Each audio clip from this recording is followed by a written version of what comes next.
There's been a lot of heated arguments recently about the Toronto real estate market because if you're a buyer, this is the worst thing ever.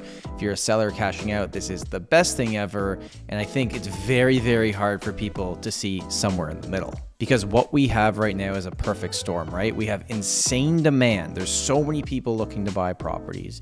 You have such limited supply. You have extremely cheap money. And at least for people in Ontario, we've been locked down doing nothing for the past month and a half. And if history can tell us anything, it actually looks like when lockdowns happens, it accelerates real estate prices because people don't have other things to do. And then obviously part of the process when buying and selling a property is making offers. And I think a lot of people right now are extremely frustrated with the underpricing of properties and with the blind bidding and the way that homes are sold in today's market. So that's what we're going to talk about in today's video. I'm going to break down from both perspectives as a real estate agent that helps buyers and sellers every single day in the city of Toronto, how I think we can make sense of this. If you haven't subscribed already, once we hit 5,000 subscribers, I'm going to give away a $500 Amazon gift card to one of you. So make sure to subscribe. And if you're already subscribed, hey, what's up? I appreciate you being back. And if you just want to make more sense of this market and chat with a pro, you can book a call with my team in the first link in the description, a buyer consultation, a seller consultation, or just a call to chat about real estate.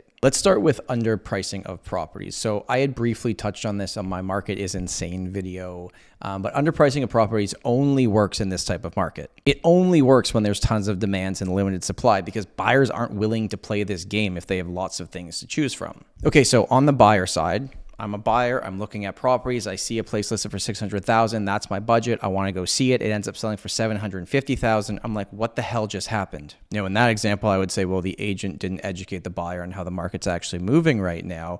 But regardless, I get how frustrating that is. And if I'm a buyer, I'm saying like, why don't they just price it at what it's worth? It would make things easier for everybody. Now let's look at the other perspective. If I know there is limited inventory and I'm a seller in today's market and somebody calls me to hire them and I go in, if I tell them to list the property at what it's actually worth based on the last sale, they will sell it, but they could have legitimately left hundreds of thousands of dollars on the table. And my job as a real estate agent when someone hires me is to get them the most amount of money in the least amount of time, doing things in a very transparent and stress-free way. So even though Sally on Twitter doesn't like that there's offer dates, what am I supposed to do, right? Like I'm stuck in a tough position too, where when I list properties, am I supposed to tell my seller to leave money on the table? One of the things I love so much about real estate in general is it doesn't matter what I think. It doesn't matter what any other real estate agent thinks. It doesn't matter what you think. It doesn't matter what any of your friends think.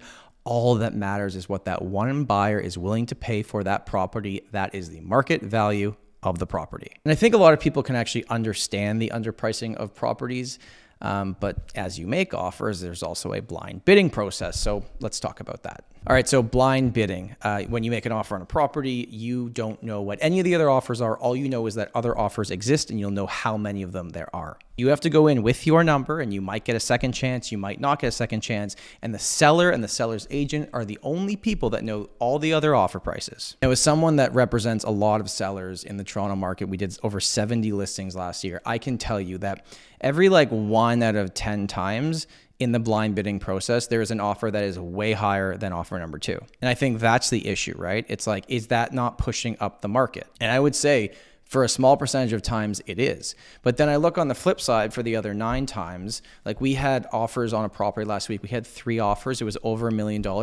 All 3 offers came in less than $10,000 difference from each other. So even though the process was blind, it's like they all came in at the exact same price point, essentially. And that's actually what has given me hope over the last few years when I'm looking at offers for my sellers, that a lot of them at the top are pretty close. Like rarely is there one that's way higher, but it does happen once in a while. So if the Liberal government actually comes through on what they said they're going to do, they're going to make it so you can't do blind bidding anymore.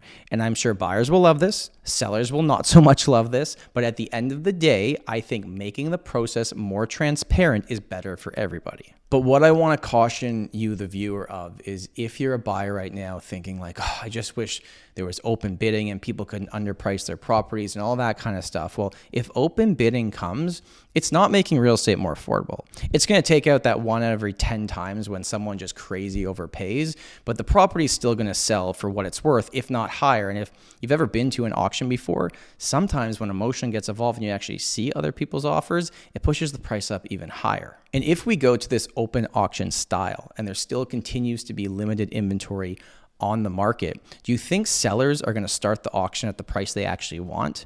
Of course not. It's going to be the same thing over and over. Sellers are going to list at a low marketing price because attention is the new currency. If you can grab someone's attention, that's a good thing for your property, and then people are going to bid it up. So all I'm asking everyone watching this video is to remember that there is two sides to every argument. So right now, buyers are extremely frustrated, and I'm sure a lot of people are saying, hey, sellers should be forced to list a property what it's actually worth based on the last sale, and that's what they should do. Well, let me ask you a question. If the market were to flip and there was lots of options to choose from and it was a very strong buyer's market, would you like if someone said, hey, buyers should be forced to put in an offer on these properties that's minimum this amount? They can't make an offer under this number. So do you see what I'm saying here? If the market were to flip, we just have to keep that in mind, that we shouldn't make policy decisions based on a moment in time. We should make decisions based over the long-term health of what's good for a market. So there we go. That's my thoughts on blind bidding and underpricing. I actually think open bidding and making it more auction style where everyone can see the prices will be a good thing long-term for the market.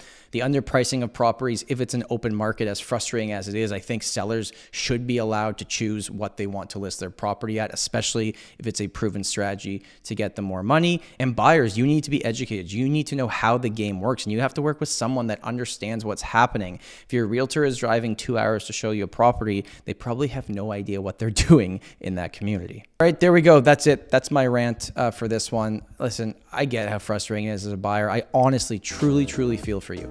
I really wish that there was other ways to do this, but I don't think there's going to be a perfect solution to everybody unless the market turns and you have lots to choose from. Thank you so much for watching this video. As always, my name is Tom Storey, and remember, home is where your story begins.